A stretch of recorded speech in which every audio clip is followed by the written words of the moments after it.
एक समय की बात है जब रत्नागढ़ में राजा शमशेर सिंह का राज चलता था। उसके पास सब कुछ था, लेकिन उसे एक कमी थी पुत्र की। उसके पुत्र की कमी उसकी पुत्री दीपशिखा पूरी करती थी। मंत्री जी, हमारा रथ तैयार किया जाए। आज हम अपने राज्य के लोगों से मिलना चाहते हैं। हम उनके गांव जाना चाहते हैं आज। ठीक है राजकुमारी जी, हम अभी आपके जाने का इंतजाम करते हैं। ऐसा बोलकर मंत्री जी राजकुमारी का रथ तैयार करने के लिए जाते हैं। अति उत्तम दीपशिखा, हमें आप पे गर्व है। आपके रहते हमें कभी पुत्र की कमी महसूस नहीं हुआ। बस आप हमारे इस गर्व को बनाए रखना। ठीक है पिताजी, अब मैं चलती हूँ। मंत्री जी हमारा प्रतीक्षा कर रहे होंगे।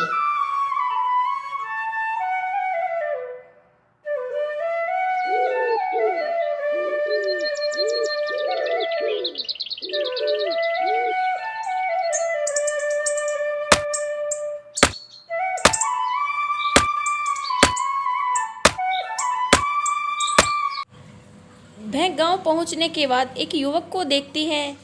वह खेत में काम कर रहा था। यह देखकर राजकुमारी मनमोहित हो जाती है। तुम कौन हो युवक, और इतनी तेज धूप में यहाँ पर क्यों काम कर रहे हो? इस पापी पेट का सवाल है महारानी। अगर धूप में काम ना करूं तो भूखा ही मरना पड़ेगा। पर तुम हट्टे कट्टे नौजवान हो। तुम हमारी सेना में भर्ती हो सकते हो। हमने इसकी भी अर्जी दी थी, पर उस अर्जी को ठुकरा दिया गया। इसलिए खेती के अलावा और कोई काम नहीं है हमारे पास। उस दिन के बाद राजकुमारी रोज हरिया से मिलने आती थी और धीरे धीरे उन दोनों में प्रेम हो जाता है।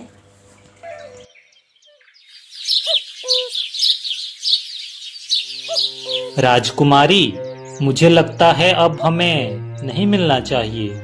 एक दूसरे को भूलने में ही हमारी भलाई है। क्यों हरिया, आज तुम ऐसी बातें क्यों कर रहे हो? तबीयत तो ठीक है ना तुम्हारी? मैं बिल्कुल ठीक हूँ दीपशिखा, पर हम एक नहीं हो सकते। राजा साहब हमें कभी नहीं अपनाएंगे। तुम इसकी चिंता बिल्कुल भी ना करो। मैं आज ही राजमहल जाकर पिताजी से हमारे रिश्ते के बारे में बात करती हूँ। ऐसा बोलकर राजकुमारी अपने पिता से अपनी शादी के बारे में बोलने के लिए अपने राजमहल में पहुंच जाती हैं और वो पिताजी से कहती हैं, पिताजी, मैं आपसे कुछ कहना चाहती हूँ। मुझे एक युवक से प्रेम हो गया है और मैं उससे ही शादी करना चाहती हूँ। पर वो है कौन राजकुमारी? किस राज्य का राजकुमार है? वो कोई राजकुमार नहीं है पिताजी, एक गरीब किसान है। वो बहुत ही अच्छा है। नहीं राजकुमारी, हम आपका विवाह किसी गरीब किसान से हरगिज नहीं करा सकते। यह हमें बिल्कुल भी शोभा नहीं देगा। पर वो भी एक इंसान है ना पिताजी। गरीब के घर में जन्म लेना तो बस उसकी किस्मत है। अगर किसी राजघराने में उसका जन्म होता तो वो भी एक राजा ही होता पिताजी। पर ऐसा हुआ तो नहीं ना। वो एक नीच जाति का है और हम नीच जाति के संबंधी कभी नहीं बन सकते। पिताजी, आप मेरी फीलिंग्स को क्यों नहीं समझ रहे हैं? ये तो मेरे साथ अन्याय हो रहा है। बस राजकुमारी, यह हमारा अंतिम निर्णय है। आपका विवाह वही होगा जहां हम चाहेंगे। पर मेरी पूरी बात तो सुनिए पिताजी। हमने अपना अंतिम निर्णय सुना दिया है पुत्री। अब इस बात पर बहस करने से कोई फायदा नहीं होगा। अब आप जा सकती हो। राजा के ऐसे बोलने पर राजकुमारी उदास हो जाती हैं और वहाँ से चली जाती हैं।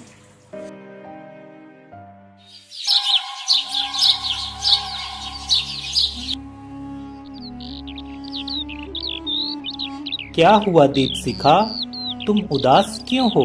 कहीं हमसे कोई भूल तो नहीं हो गई ना? नहीं हरिया, ऐसी बात नहीं है। दरअसल आज मैंने पिताजी से हमारे रिश्ते के बारे में बात किया, पर वो हाँ, मुझे पता है दीपशिखा, उन्होंने मना कर दिया होगा। ये बात तो मैंने तुम्हें पहले ही बता दिया था। पर वो ऐसा क्यों कर रहे हैं? मेरी फीलिंग्स को क्यों नहीं समझ रहे हैं? एक राजा को सभी के फीलिंग्स का कद्र करना चाहिए। क्योंकि तुम एक राजकुमारी हो दीपशिखा, और मैं एक गरीब किसान। हमारा मिलन इस जन्म में तो क्या, 1000 जन्मों में भी संभव नहीं है। इस दुनिया में ऐसा कुछ भी नहीं जो संभव नहीं।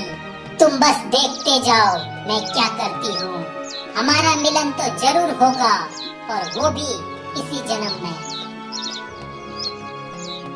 दूसरी तरफ राजा बोलता है, हमारी राजकुमारी के लिए जल्दी से जल्दी कोई राजपुत्र ढूंढे। मंत्री जी, राजकुमारी हमारे हाथों से निकलती जा रही है। हमें जल्द से जल्द राजकुमारी के हाथ पीले करने होंगे। बिल्कुल महाराज, हमने आसपास के सभी राज्यों में ये संदेशा भिजवा दिया है। हमें जरूर कोई अच्छा राजकुमार मिल जाएगा, आप बिल्कुल निश्चिंत रहे। पर उससे पहले हम राजकुमारी के उस प्रेमी से मिलना चाहते हैं। वो जहाँ भी हो, उसे पकड़कर हमारे पास पेश किया जाए। जैसी आपकी आज्ञा महाराज, आज शाम तक वो आपके चरणों में होगा। राजा और मंत्री की बात राजकुमारी को एक गुप्तचर की वजह से सब पता चल जाता है। अच्छा, तो ये बात है। चलो मैं भी देखती हूँ आखिर कैसे पकड़ते हैं वो लोग मेरे हरिया को। फिर मंत्री अपने सैनिकों को लेकर हरिया के घर पहुंच जाता है, लेकिन हरिया उन्हें घर पर नहीं मिलता है। मंत्री जी, यहाँ पे तो कोई भी नहीं है। लगता है हमारे आने का खबर उसे पहले ही मिल चुका है। और ये खबर जरूर राजकुमारी जी ने ही हरिया को दिया होगा। इतना सोचकर वो अपने राजमहल लौटते हैं। तभी रास्ते में उन्हें एक ऋषि ध्यान में बैठे हुए थे। तभी मंत्री कहता है, कहीं ये वही ऋषि तो नहीं जिसके बारे में मैंने पूरे राज्य में चर्चा सुना है? चलो चल कर देखता हूँ आखिर ये है कौन।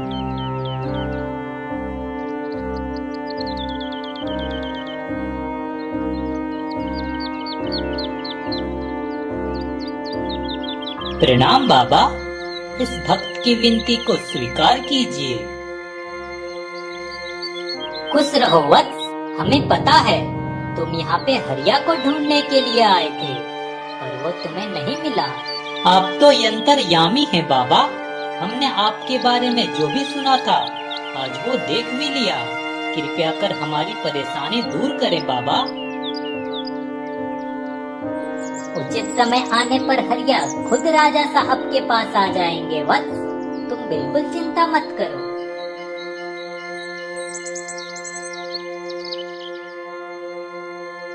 दीपशिखा, आज तो तुम्हारे मंत्री मुझे नहीं पकड़ पाए, पर अगर उन्हें मुझ पे शक हो गया तो? तुम चिंता मत करो हरिया, उस मंत्री ने तुम्हें कभी नहीं देखा, इसलिए वह तुम्हें कभी नहीं पकड़ पाएंगे। पर मुझे बहुत डर लग रहा है दीपशिखा, मैंने तुम्हारे कहने पर ही ये सब किया है। तो बस जैसा जैसा मैं करने के लिए कह रही हूँ वैसा वैसा करते जाओ, फिर देखना क्या होता है। दूसरी तरफ मंत्री राजा के पास जाता है और हरिया से लेकर ऋषि तक की सारी बातें बताता वह है। जरूर ही अपनी जान बचाने के लिए भागा होगा। वैसे वह साधु बाबा कहाँ होंगे अभी? हमें उनसे मिलने की इच्छा हो रही है। वो पास के ही एक गांव में कुटिया बना कर रह रहा है महाराज। आप कहें तो उनको यहीं पे बुलवा दें। नहीं मंत्री जी, हम खुद उनसे मिलने जाएंगे। हम एक साधु को बुलाकर उनका अपमान नहीं करना चाहते हैं।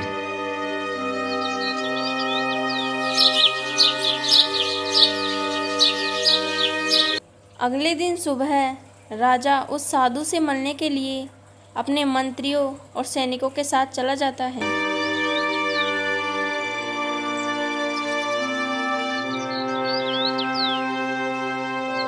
बाबा, मैं अपनी बेटी की विवाह को लेकर बहुत ही चिंतित हूँ।